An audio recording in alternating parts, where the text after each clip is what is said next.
Alright, so this was lecture 13, which was going to cover differential forms on surfaces, as well as maps from one surface to another in R3, and finally integration. So, just to explain what kind of forms there are on a surface, basically it comes down to this. Last time we saw that the dimension of the tangent space at any point on a surface, of course, is equal to 2, and that's because for the patch we had that basically a basis was given by what? It was given by the partial velocities with respect to the parameters u and v. So that gives you a basis if you fix a point, at each point. So then, if you're looking at forms built over this thing, you've got 0 forms, you've got 1 forms, you've got 2 forms, and that's pretty much it, because beyond 2 forms you would need 3 things wedged together, and that's automatically going to be 0 because the dual basis is also going to be 2-dimensional. Alright, point-wise I'm talking about. I suppose if you wanted to talk about, not at a point, but over a whole domain, you could talk about modules over the ring of smooth functions. But since we don't know what a module is, probably not a good idea to do it that way. Alright, so f, so we do things at a point as to shield ourselves from our ignorance of modules. Anyway, a function, it goes from the surface to the reals. Okay, that's a 0 form. We could say alpha is an element of the 1 forms on M. Yeah, that means that if you fix a point P, that's an element of the dual space to the tangent space of the surface, alright? And that's got to be true for each P and M. Alright, so, I mean, as I mentioned when we were talking about this back in chapter 1, I'd really rather call it like a covector field or something, but we call it a differential 1 form. But it's more like a vector field in some sense because it's an assignment of a covector or a dual vector at each point. Beta, an element of the 2 forms on M, means that beta of P is a 2 form. Well, let me just explain what it means. It's a mapping really from TPM cross TPM to the reals, alright? And this mapping is bilinear and also skew symmetric. So what that means is that beta P,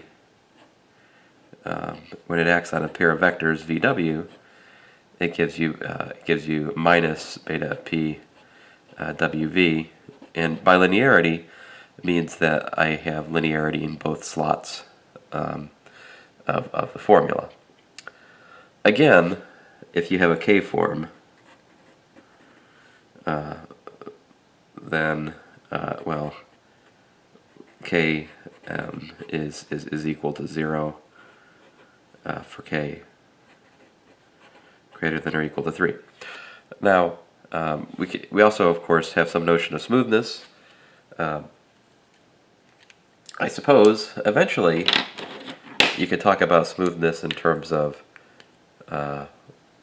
smoothness of a section of a bundle or something, but for the moment, we capture the notion of smoothness as follows. A 1 form, alpha smooth, what that means is simply that alpha of vector gives you back a smooth function, right?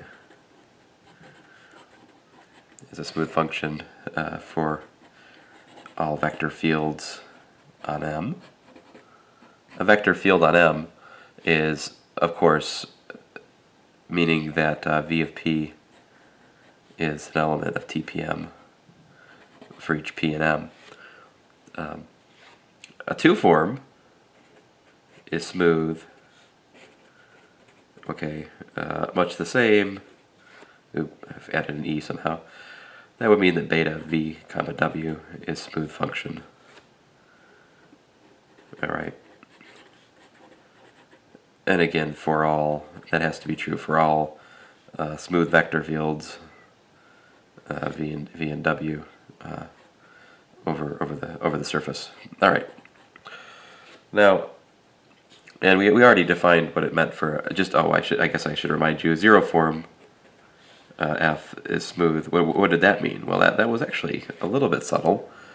That means that that's if and only if f composed with patch x, which of course is a mapping from some subset of R2 to R again, is smooth for all patches on M. All right, so there's smoothness for you. One lemma, we need a lemma that's very important. So I guess I should put it on the next page as to not cramp it in here too. Okay, so lemma, I believe this is lemma 4.2 in O'Neill, but it doesn't really matter. Anyway, so for v and w, linear independent vectors in the tangent space to M at P, we have the following. A two form, eta, we have eta of AV plus BW, comma CV plus DW is equal to AD minus BC times eta of VW. Of course, you might recognize this as the determinant of ABCD, right? So, in fact, another way you could approach differential forms would be to use the determinants to define their formulas. In fact, that's what's done in Edwards' advanced calculus text. I prefer a more algebraic approach, obviously, as you've seen. But anyway, here's a lemma. The proof is very simple, but it's worth going through because it will make manifest what I meant by bilinearity. So let's get to it. Proof. All right. So suppose eta is a two form, right? And v and w are vectors, a, b, c, d are numbers. So we got eta av plus bw, cv plus dw. And I'll use linearity in the first spot. That gives me eta v cv plus dw plus b eta of w comma cv plus dw. So I use linearity in the first spot. Now I'm going to use linearity in the second spot. So that gives me AC eta of VV plus AD eta of VW plus BC eta of WV, and then finally plus BD eta of WW. Okay, so we should notice that a skew symmetric form is also what's known as alternate. An alternate form is one for which, like, when you have the thing repeated, it's 0. Anyway, this is equal to minus itself, so that's 0, and that's 0. And this, we can pull the minus out, so we got, there we go, AD minus BC, eta of VW. Now that's a nice formula because it says that to figure out the value of a two form on a surface, we need only consider its value at a pair of linearly independent vectors. For example, the partial velocities. And that's what we'll do in practice. Okay, so next I will define, once you have one form, well, okay, one other comment. Sometimes it's nice to have a name for the totality of all the forms. So the exterior algebra over M, you might call omega of M. It's formed by the direct sum of 0 forms on M, 1 forms on M, and 2 forms on M. That's all that's non-trivial there. And that's the exterior algebra. It's you know, we have, what do we have in here? We have a wedge product, as I'll describe shortly, and we also have the exterior derivative. Okay, those are pretty easy to define here because we only have a limited number of degrees. And so, okay, so for example, the definition of the wedge product, so for a zero form and anything else, it's just, you just multiply the function. It's just pointwise multiplication, so basically scalar multiplication. If I take a 2 form and I wedge it with a 1 form, I get a 3 form. That's automatically 0, so I have nothing to do there. The only case that's interesting is the case of the wedge product of two 1 forms.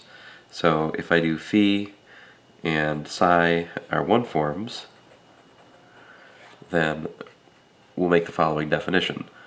Phi wedge psi acting on vectors VW is equal to phi acting on V, psi acting on W, minus phi acting on W, psi acting on V. So there you go. That's the definition of the wedge product of two 1 forms in this context. Now, you can easily verify that you have the usual properties that you'd like, right? Properties. So for example, if I had phi 1 plus phi 2 and I wedged it with psi, certainly I have linearity, I have additivity rather, like this, right? You can see it almost directly from the formula above, because you'd have phi 1 plus phi 2 here, phi 1 plus phi 2 there, right? And then you just would sort the terms and you'd have these two things, and then since it holds for all V and W, then you'd get equality. I mean, it's a probably useful exercise for you to work that out. But there's that. Of course, likewise, you have that phi wedge psi is equal to minus psi wedge phi. That's, again, almost immediate from the definition. Let's see here, what else? Of course, you have additivity in the other, the other way. So, and more generally, we have that psi, not being 1 form. Let's see here. How about alpha wedge beta is equal to, again, minus 1 to the PQ beta wedge alpha. But since P and Q here are either 0, 1, or 2, the only case that's an interesting minus is the case of 1 forms and 1 forms. All right. So there's the exterior algebra on the surface. Now, we should talk about the exterior derivative, though, right? So let's do that.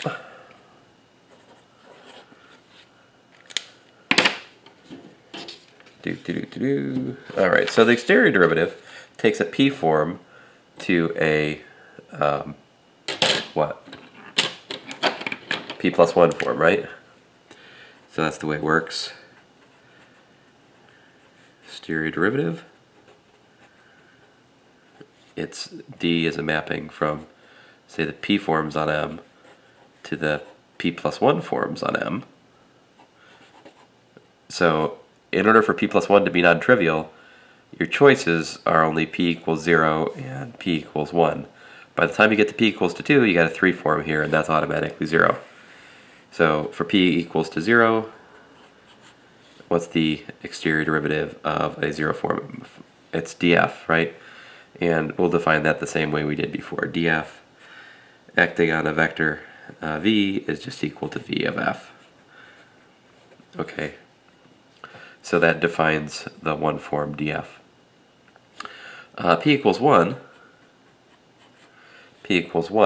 I'm going to take a slightly different approach than O'Neill. I mean, O'Neill gives a coordinate-dependent definition, and then he spends great effort on pages 161 to 162 to show that definition is in fact only apparently dependent on the choice of the patch x.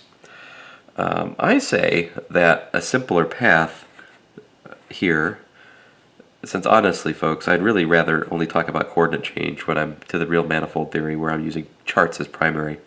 This is all just a toy model for that, in my humble opinion. So I would use this definition instead. So what can you do? D phi, so let phi be a 1 form, all right? Let phi be a 1 form over the surface. And so So you need some kind of antisymmetric formula, which gives you back a, a function. It has to be linearly depending on v and w both. It almost forces you to write this formula, okay? So v of phi acting on w minus w of phi acting on v. So in other words, I take my vector field w, I let the one form phi act on it to give me a function, and then that function is differentiated by the vector field v, and likewise over here. So this formula makes sense. More than that, it is clearly bilinear in w and v because of the linearity of everything else involved, and the skew symmetry is also apparent. So it's not hard to verify that by definition here it does give an honest to goodness 2 form. All right. Just to show you the antisymmetry here, check this out. So minus, it's kind of silly, w of phi acting on v minus v of phi of w, which is minus d phi of w v. There you go, antisymmetric. Okay, anyway, and I think, again, bilinearity is pretty clear. A theorem we'd like to prove is that d squared is equal to 0. So, theorem, and we'll prove it for functions. If f is a smooth function from the surface to the reals, then d of df is equal to 0. All right. So, proof. So what we'll do is I will let df equal to psi just as an O'Neill. All right.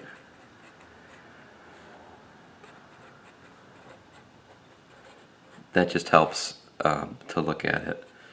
So, d of df is what? It's d psi then. All right, just notation. And then consider them. D psi acting on a pair of vector fields v and w. All right. So let v and w be vector fields on the surface, obviously smooth. Then, by my definition, this is nothing more than v psi of w minus w psi of v. All right. And let's see here. If I simplify that, that is what? That is v, remember psi was df, right? So that's df acting on w minus w df acting on v, and that is v, remember our definition up here, right up here, that's how the differential of f acts on a vector field v, in this case w, so w acts on f like that, and then minus w of v of f. Okay, there we go. Great. But consider, so this is a 2 form, right? Now we're going to go back to that lemma 4.2, and we'll use the partial velocities xu and xv. All right. So d psi of xu xv. So we got xu of xv acting on f minus xv acting on xu of f.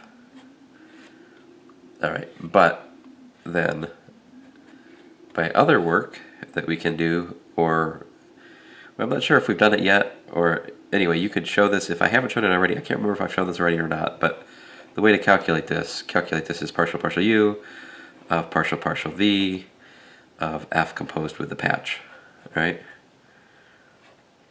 And then minus partial v of partial u of f composed with the patch. But everything here being smooth, we have Clairaut's theorem, which says that the partial derivatives commute, and consequently we get 0. All right, but if it's 0 on one pair of linearly independent vectors, then it's 0 on all by lemma 4.2. So that implies that d psi, which is equal to d of df, is equal to 0. All right. So moving along.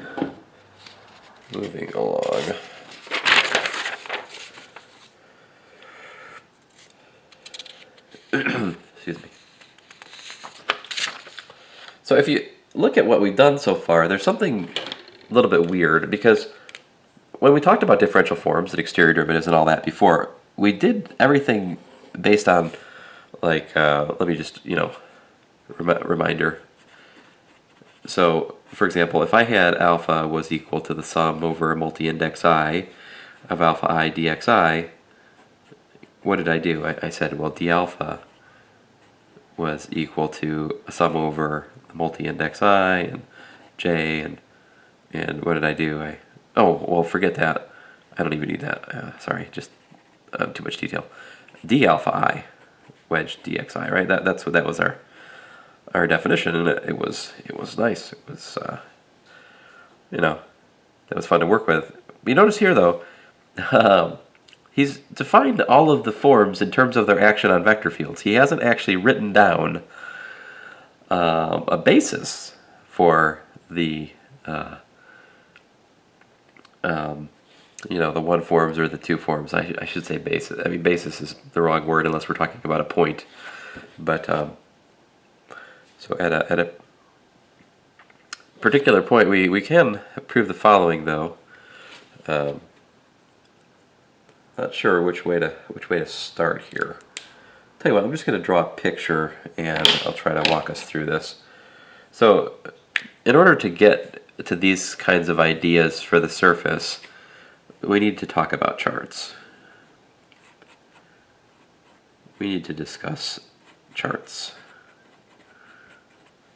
All right. Otherwise, we won't be able to connect with what we did before. Because basically here, this calculation that we did previously is all based on using the chart for Rn, which is the Cartesian coordinate chart. Now we're using patches, so he's built these differential forms in terms of patches. In order to connect with what we did earlier, we really have to take a step back and talk about what is the coordinate chart here. All right, so I think maybe a picture is helpful. Well, maybe not, I don't know.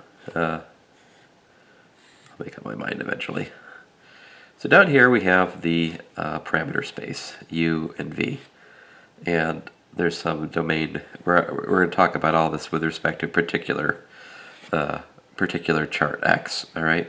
And then over here I'll make it all, here I'll put a hole in it, there. Oh, I'll put 2 holes in it. There we go. I'll tell you what, I'm feeling generous, I'll put 3. All right, so you got your funny looking surface, and of course you've got the patch x that goes like that, right? Now, we could show that one of the things we could show is that if you look at the I'll find the words eventually here. The Cartesian coordinate frame down here, right? U1 and U2. Well, those get pushed forward under x. Actually, we can prove this. It's a good exercise to do. The push forward under x of U1, it's exactly equal to the partial u velocity, and the push forward of U2 is equal to the partial v velocity, right? So these are vector fields up on M, all right?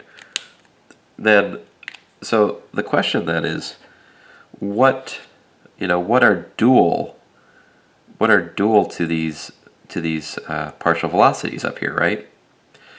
And following O'Neill's exercise 7, I think it is, I'm going to call them du tilde and dv tilde. But I'm putting the cart before the horse here a little bit, folks. So anyway, the question is, how do we get? So down here we've got what? We've got like du and we've got dv. Those live on the plane, right? These differentials, these one forms. What's analogous up here is going to be so-called du tilde and dv tilde. Those are actually going to be dual, like a dual basis to this at each point. All right, and the way we define those, it turns out, is through the inverse to x. All right, which is the so-called chart. So this is the patch, goes from the parameter space up to the surface. The chart goes from the surface back to the parameter space. And it really is the inverse function, all right? So just some notation. X inverse of P is going to be defined to be U tilde of P, V tilde of P, all right? And that's for all P in X of D, which I have not drawn up here yet. Here, I'll make it gray.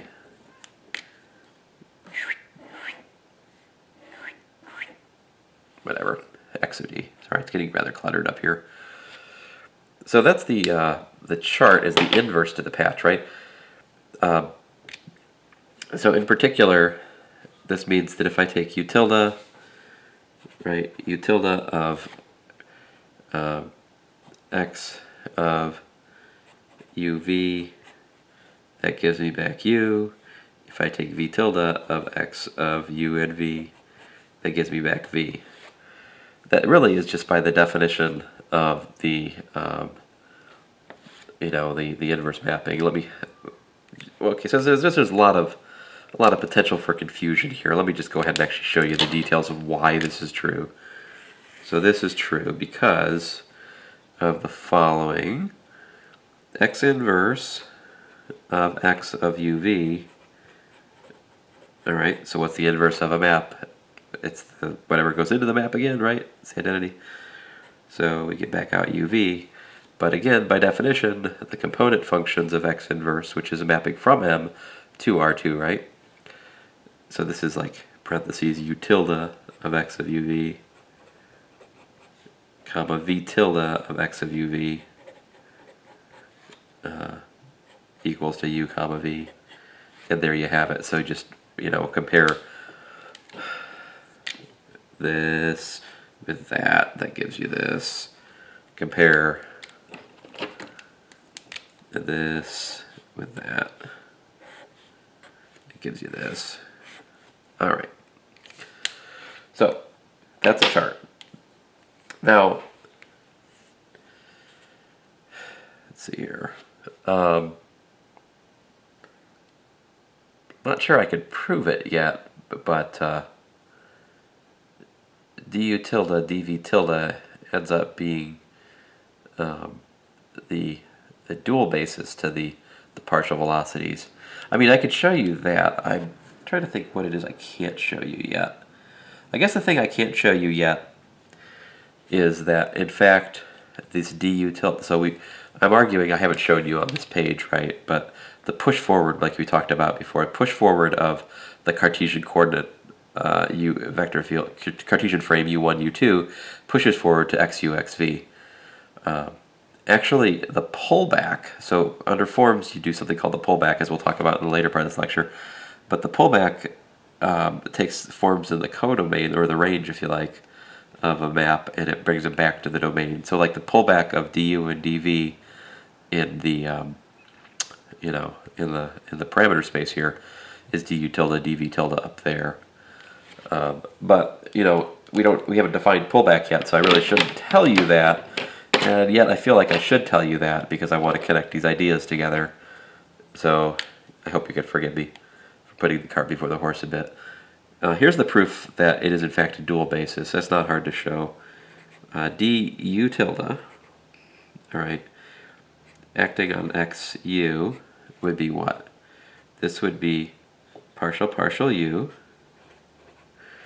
of u tilde acting on x of uv, by definition. Well, by a previous, let's see here, where was that by? I think that's by number 4 of page 156. So I'm using number 4 of page 156 here. So you should work that out if you haven't already. But of course this is just u, so partial u is 1. And likewise, if you look at dv tilde of xv, it works out to partial v, which is 1. On the other hand, du tilde of xv works out to partial v, let's see here, no, partial u, partial v, and dv tilde of xu works out to partial v, partial u, which of course are 0. So there you have it. Du tilde and dv tilde provide a basis at each point for our cotangent space. So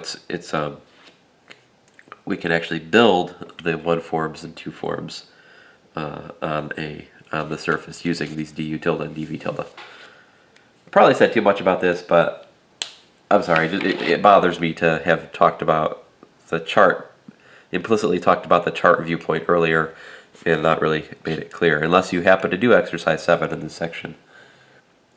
All right. When the surface is R2, then in some sense it's much easier, right? Because in that case we can get away with some sneaky things. Basically, in that case, u is equal to u tilde, v is equal to v tilde, right? And so for R2, you just have like functions. You've got 1 forms,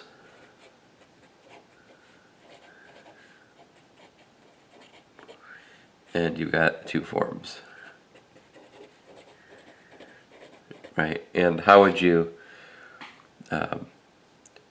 find f1 and f2? Well, you just basically use the duality conditions we just derived on the previous page, right? These guys.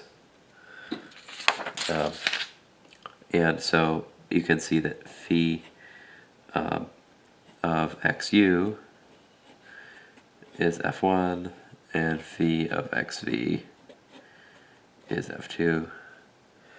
But of course, that's actually, in this case, what are we using? Our chart, x of uv is what? It's uv. So in this case, xu is actually u1, and xv is actually u2. So it's really kind of silly. And then this g, if you want to get the value of g would be equal to eta of u1, u2. That would be its value. Of course, we also can define df, right? df would be partial f, partial u du, plus partial f, partial v dv. And for 1 form, d phi, we'd have,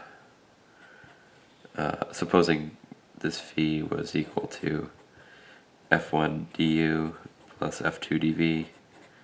So it's just the usual thing. It's df1 wedge du plus df2 wedge dv. And when you work that out, what you get is partial f1, partial f2, partial u minus partial f1 partial v du wedge dv. So that's a kind of silly example, right? See, in this case, the distinction between patch and chart is washed away because, well, it's its own inverse, right? And so I guess in some sense you could say, well, we were using patches before. I don't know. Seems like our previous viewpoint was that of charts. Now maybe that's me, maybe that's not really O'Neill. Here's another example that I'll show you. I'll put it on another page. Another example.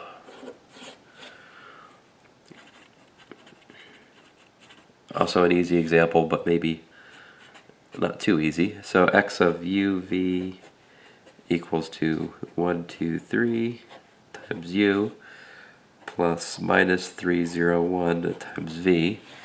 Of course, this is a plane, right, through the origin.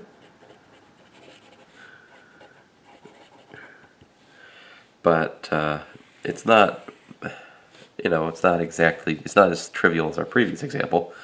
For example, the partial velocities are actually a little bit interesting. xu is u1 plus 2u2 plus 3u3. Xv is 3u1 plus u3. Oh, I forgot a minus. I meant to put a minus here. All right. Now, to find the chart, to find the inverse of a map, what you really are doing is solving a system of equations, right? So, if I let x of uv equal to xyz, to find x inverse of xyz, I just solve for u and v, the following equations, right? So, there's probably other ways to do it, but here's a way. So I think if you're reading O'Neill, and sometimes he's like a little calculation shows this is the inverse. This is the sort of kind of thing you got to do. Okay, so let's see here. So easy, obvious. It's just sitting there for us to to take, for the taking right there. That's easy. U is y over 2. All right, that's not bad. And then this is nice. V is equal to z minus 3u. Okay, I don't want u in my formula, though I want x, y, and z. So that's actually z minus 3 halves y. And there you have it. X inverse of xyz is equal to y over 2. And let's see here, z minus 3 halves y. Now, of course, our notation was that this was what we called u tilde, and this is what we called v tilde, right? And in fact, it is in fact correct that du tilde is simply 1/2 dy, and dv tilde is indeed dz minus 3 halves dy. You can check that, in fact, these are dual to those xu's and xv's. It's easy enough to check. For example, du tilde of xu is 1/2 dy, acting on u1 plus 2u2 plus 3u3, which the half of the 2 cancels and it gets you back 1. This piece is 0, this piece is 0. And likewise, du tilde xv equals dv tilde xu equals 0, and of course dv tilde xv is also 1. So you can build differential forms on this plane using u tilde, rather using du tilde and dv tilde. Alright. I thought it might be helpful to actually have an example. It's kind of a silly example. To actually find xu and xv explicitly for something like a sphere or anything that's curved requires a fair amount more calculation. Finally, one parting comment Neil throws in here, and I think it's worth mentioning, is that as we study differential forms later, there's one pair of definitions that becomes important, which is that a form is called closed. Let's say phi. If d phi is equal to 0, a form phi is exact if phi is equal to d psi for some other form. Alright, so notice that immediately implies that d phi is equal to d squared psi, which is 0. So exact implies closed. However, it turns out that it's not always true that closed implies exact.